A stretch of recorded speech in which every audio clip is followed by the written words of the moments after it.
There are no words for how tragic this story is. A dad trying to shoot a bird, allegedly, accidentally shoots and kills his own 14-year-old daughter. The loss of her young life has shaken her small hometown in Illinois, but the big question that we're looking into is whether what we're talking about is a crime. Prosecutors just decided they believe it is. I'll tell you why, and we'll look into why this woman named Karen could be an example of how sometimes the cover-up can make things just worse. We're on the case, presented by Law&Crime. I'm Chris Stewart.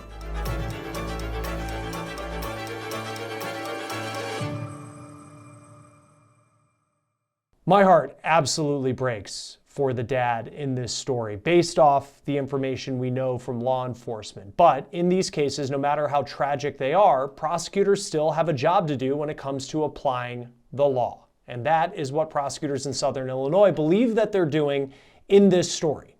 This is a picture of David Schultheis. He's the dad we're talking about in this story. His daughter was named Emma. She's 14 years old. This is an older picture, obviously, because Emma grew up, but it really shows kind of the relationship that they had, I think. She and her family lived in Monroe County, Illinois. Rural county, south of St. Louis, big farming scene there. Here's another picture of young Emma with cattle, and a picture here that I think really shows just how she loved animals and the farming community from what we can tell. And this picture was actually one of multiple that was posted by her dad last year, captioned, "Spent time with her buddy." It appeared from what we can see that David and Emma also had that special girl dad and daughter relationship. And that makes what happens next in this story beyond tragic. This is what the Monroe County Sheriff in Illinois said happened on July 21st of this year to 14-year-old Emma. David, the dad, was working at a trailer repair company along State Route 3 in Waterloo, Illinois. The name of the business at that address was Schwarze Trailer Repair. That's according to law enforcement. And that name Schwarze will play a key part in this story, which I'll tell you about in just a moment. Here is what it looks like from the side of the road. Now, law enforcement says that at that business, on that day in July, there was a bird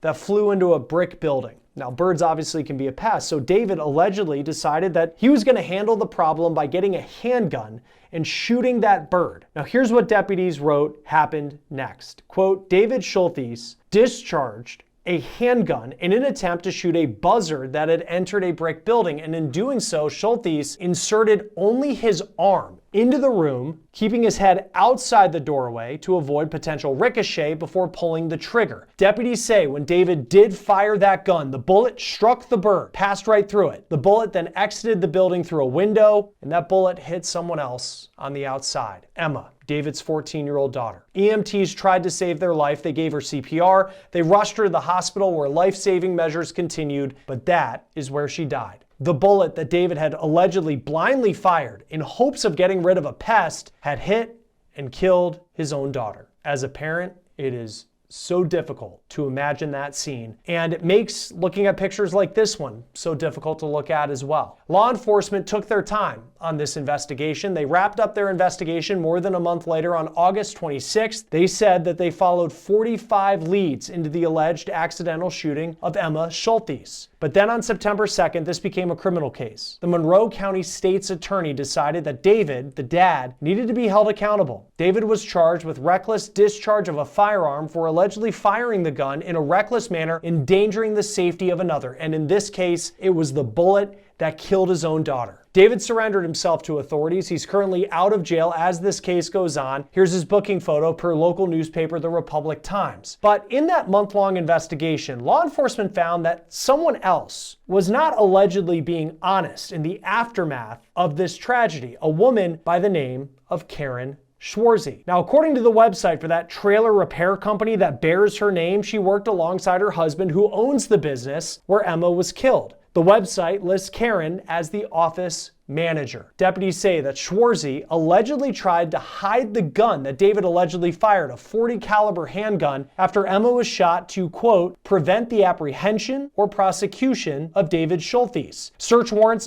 also found that she allegedly tried to stop people from speaking with law enforcement early on in this investigation. For that, She's facing a Class 4 felony charge of obstruction of justice. Class 4 in Illinois is the lowest level of felony, but it still can carry prison time. That's not the only charge that Schwarze is facing. She is also facing a more serious Class 3 felony of concealment of a homicidal death. Prosecutors say that she, quote, knowingly and unlawfully concealed the death of Emma Schultheis, knowing that her death resulted from homicidal means. Now, it's still unclear specifically where Schwarze allegedly took the gun or for how long she tried to allegedly stop the investigation into the death of Emma in hopes of protecting her dad. It does appear, though, that Emma spent a lot of time around this business, the business where her dad worked, where Karen worked, where all of this took place. We actually found this post on their Facebook page from 2023 showing this business supporting one of their employees' daughters named Emma. She had qualified for state and track, and you can see Schwarze there on the right. She is now accused of covering up Emma Schultheis' death. Now, it's unclear what David told investigators. He is not facing charges for an alleged cover-up like Schwarze is. David is next expected in court for a preliminary hearing on October 16th per online court records. As for Schwarze, she made her first court appearance this week on September 7th, and she is going to appear again in court on October 9th for a preliminary hearing. Before I get back to this episode of On the Case, which is one of the most watched shows on YouTube, I need to take a moment to talk about our partner and sponsor, Morgan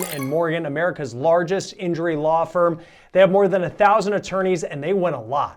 They've recovered over $25 billion from more than 500,000 clients, and in just the past few months, a client in Florida received $12 million after the insurance company offered just $350,000. In Pennsylvania, a client was awarded $26 million. That's 40 times the insurer's $650,000 offer, and another client in PA received $29 million after being offered only $500,000. Even if you don't think your case is worth millions of dollars, why not fight for what you deserve? Morgan & Morgan makes it so easy to start a claim. You can do it with just 8 easy clicks on your phone. So if you've been hurt and you need to start a claim, go to www.forthepeople.com/OTC. You can also scan this QR code on your screen or click the link below. In announcing the arrest of David Schultheis, the Monroe County Sheriff's Office said, quote, there are no words that can adequately express the heartbreak and gravity of this tragic event. The death of a child under any circumstance is profoundly devastating and, quote, regardless of the emotional and procedural complexities, our mission is to deliver truth, accountability, and justice for the families involved and the community we serve.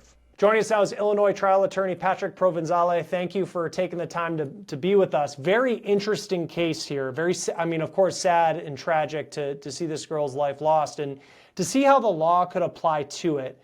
What do you make of the decision by this district attorney to charge Emma's dad in this case?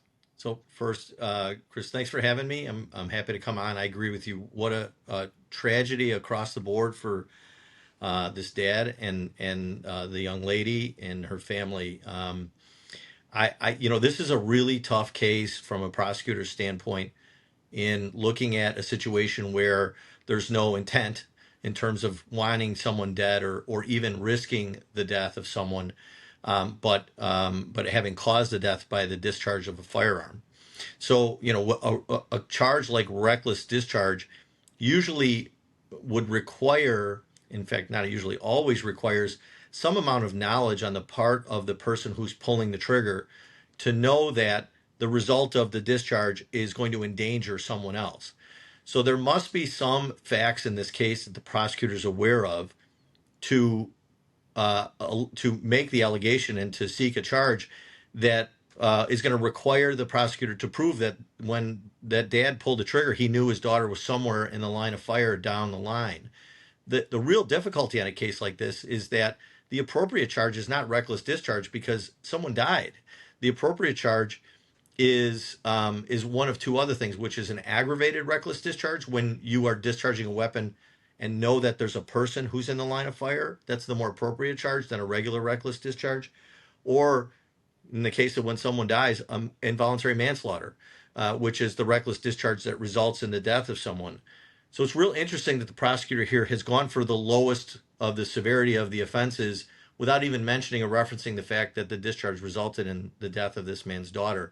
I imagine from a prosecutorial discretion perspective, prosecutor did that just out of mercy to say, listen, I know your daughter died and it's awful, and you certainly didn't mean to kill her, but there's some criminal responsibility here, because you really knew or really should have known of the risk to her when you fired this gun into a building, when you were pointing it in the direction of where she may have been, and she and could have gotten hit when you did it.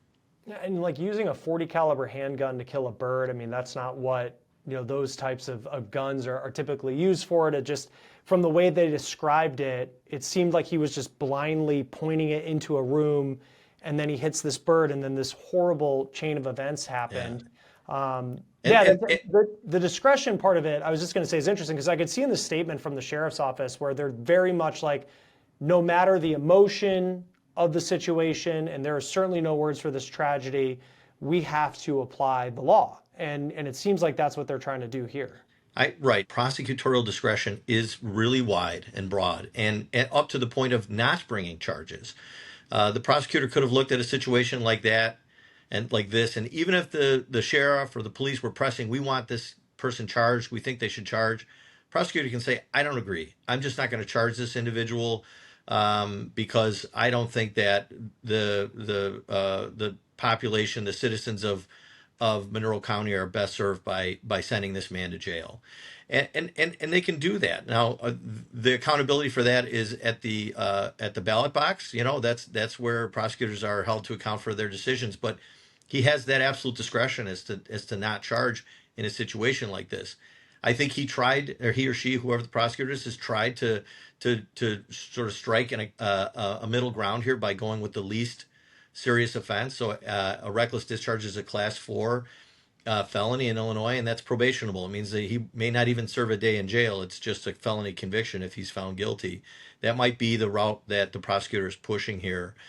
As I said before, there are more severe serious charges that could have been filed if there's evidence that the dad had some reason to know that that the direction he was pointing the gun, that his daughter was in that somewhere in that line of fire, and that he consciously disregarded that risk.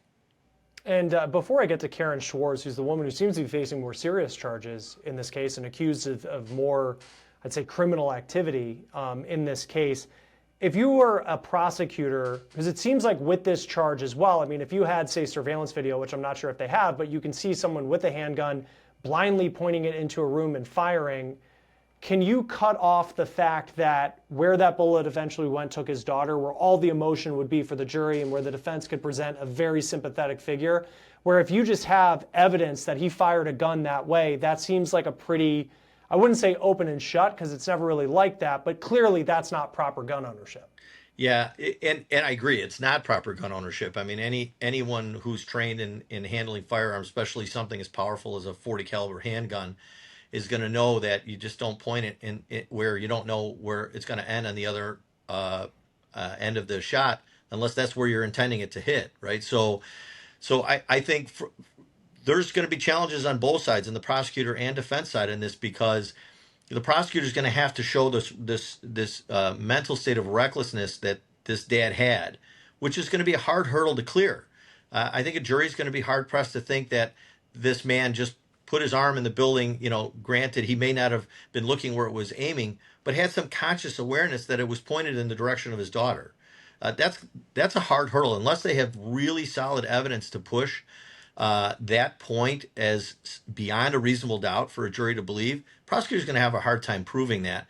The flip side is defense, like you just said, because of just responsible gun ownership and what a dad should be aware of about his daughter. Defense is going to have a bit of a challenge to say that he didn't, or that he shouldn't have known of that risk, to convince a jury that there's some doubt that he actually did know of the substantial risk to his daughter. So it's going to be a tough case either way, I think.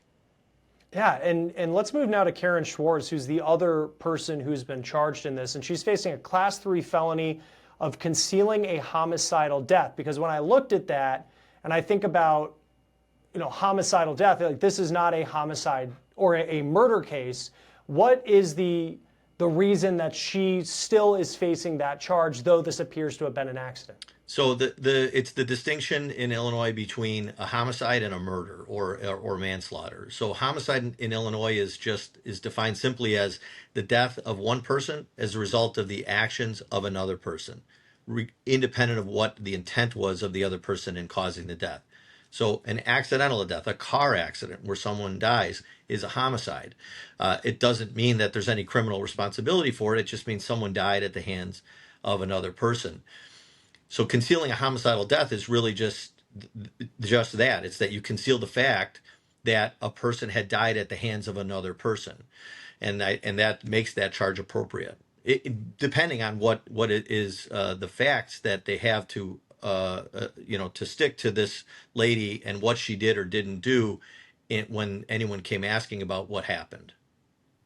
And let's turn to the second charge, which, that one is the more serious of the two, right? As a class 3 felony in Illinois, the concealing a homicide. But she's also facing an obstruction charge because she allegedly hid the gun in some way when law enforcement was looking for it. And then she also allegedly told people not to communicate with law enforcement when they were trying to figure out exactly what happened. I guess, what's the bar that the prosecutors are going to have to prove related to the gun, and what type of evidence would they need to have to show that she, in their mind, tried to hide it and get rid of it, even if she was trying to protect the dad from any sort of prosecution in this case?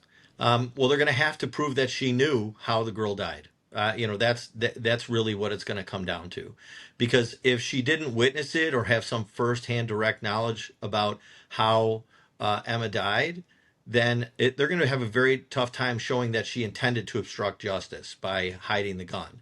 And now the fact of hiding the gun all by itself might be the best evidence of that. Why else would you hide the gun unless you were trying to conceal the fact that her father was the one who had pulled the trigger and trying to protect him from responsibility for it?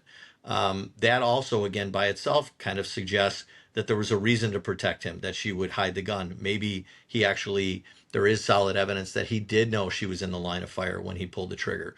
I know all of that, to me, I think is related in terms of both of their guilt. But at the end of the day, for a prosecutor to prove an obstruction charge, they do have to prove that the person knew the objective, effectively, of what they were trying to conceal or prevent the police from knowing about. And in this case, I think would mean that they would have to prove that this woman knew how Emma died and the circumstances of it, and so that her hiding the gun constitutes obstruction.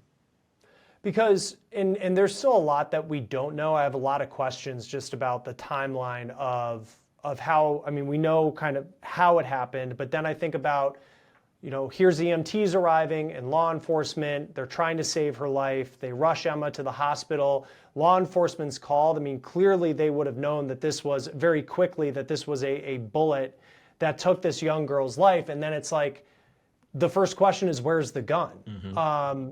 So let's just say she, and this is kind of like theorizing it, but I guess how long would someone actually have to be hiding a firearm for it to be considered obstruction of justice? Because we do see cases where someone, hid the weapon for months and all of this, but it seems like in this one, even if it's an accident and you're a police officer and you're like, where's the gun? Mm-hmm. That question would be investigated very quickly on scene that day. Yeah, so it's going to come down to really the proof of intent in this case, because how long you have to be interfering with the police investigation, it is going to really reveal what your intent was behind whatever it was that you were concealing. So to speak to it directly, if somebody lies to the police, but then a short time later says, you know what, I lied, here's where it's at. They did technically conceal, right? They did obstruct justice, but then they backed off of it. But if you don't correct the lie, if you don't clarify with the police, you know what, I do know what happened, or I do know where the weapon is, and then you lie to them, and then 5 minutes later they find it, that's obstruction of justice. That's because you have falsified or concealed evidence, and if they can prove that you knew it, where it was, and what happened, that it won't matter as a matter of minutes or seconds. It's the fact that you did it is enough to meet the elements of the crime. And if everything's true that law enforcement has said to this point, I feel like this case is kind of an example of how the cover-up can be worse than the event itself, which it's hard to say it's worse, and it's not really because Emma lost her life, but in terms of the penalty that someone could face, David, the dad, may not have to go to prison. But in this case, I mean, a class 3 felony, how likely is it that someone in this concealing a homicidal death could end up spending time behind bars? Very unlikely, in my opinion, unless this woman has some criminal history that would suggest that, she should be punished more severely. I don't see anyone in this case going to jail or prison for any amount of time. This is a tragedy across the board. At the sentencing hearing, when the judge is hearing what is appropriate for the punishment, the judge, I imagine, is going to be inundated with what would anyone have done under these circumstances. The tragedy of this dad accidentally killing his daughter, and this woman, I assume, knew both of them for the circumstances that was occurring, that she would then try and, whatever, protect them or make sure that the tragedy of what happened wouldn't be known. I think there's going to be a lot of facts that come out that are really going to offer a judge a great deal of perspective about what the people were thinking when after the event happened, what they were going through in those what could have only been extremely emotional circumstances with this young girl having been shot, and trying to figure out and understand what how to process that trauma and then what to do next. I think a judge is going to have absolute mercy and leniency, as I think the prosecutor already has, like I said earlier, in terms of the nature of the charge. But you hit it head on there, Chris. I think that this is, the cover up was worse than the underlying event, because the woman has been treated much more severely than the dad in terms of the charges.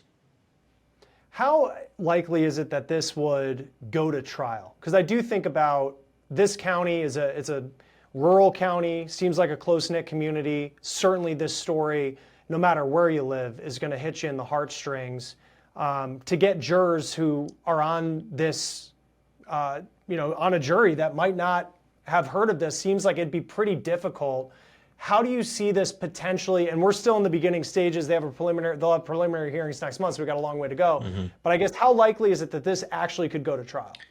Well, for the dad, I think it's extremely likely, because I think whether you find the jury or not, any 12 people coming in from the community hearing these facts is going to be sympathetic to the dad, because there is no allegation that what he did was intentional. So you're going to have, or even that he, knew what he was doing.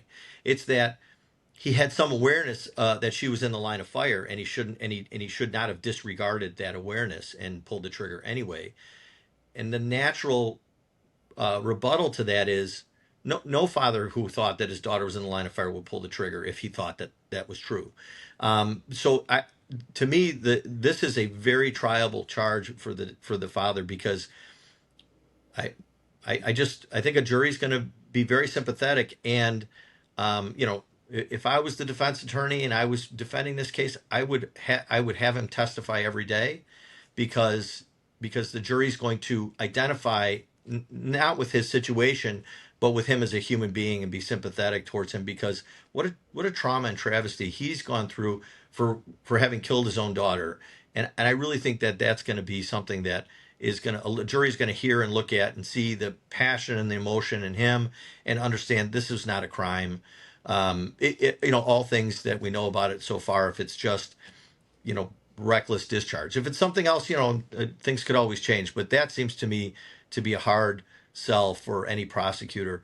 The flip side is to the woman, that's equally defensible, because I think to the extent that the underlying case, isn't really a crime, if a jury says it's not, it's going to be hard for them to say that she had some criminal intent to conceal something that was a crime. I mean, in her own mind, and she may even testify at her own case, to tell a jury, I thought it was a horrible accident, and the police were, circling, and they're asking all these questions, and I just didn't want him to get in trouble, so I said what I said, and I didn't tell him about the gun. I think a lot of people, and it's not necessarily rural area versus urban area, I think anybody's going to hear those situations and circumstances and say that this is a hard one to really say somebody committed a crime in those circumstances. An effective prosecutor will tell the jury, ignore those things, because the question here isn't what your sympathy is for the defendant. Your question here that you have to resolve isn't whether or not the General Assembly in Illinois wrote the law right. Your question is apply the law to the facts without passion. And your common sense will tell you that this woman knew that this girl died as a result of another person's acts. That's a homicide. And she concealed it. And that's all you need to know to find her guilty. And you know, those are compelling arguments on both sides, right? So juries struggle with those, but I think they're both defensible. Yeah, I mean, but what a tough case, a tough job. I think this is where, to be a district attorney, a state's attorney, I mean, it's a tough job there. And then you just think of everybody involved, especially that dad and what he's been likely living with based on what we know. I mean, that's something, no matter what the verdict would be, it lives with you forever. Patrick Provenzale, thank you so much for taking the time to be with us, Illinois trial attorney. Really appreciate your perspective here on Law and Crime. My pleasure. Thank you, Chris. That will do it for On the Case, presented by Law and Crime. Subscribe to us on YouTube and Spotify. I'm Chris Stewart. We'll see you next time.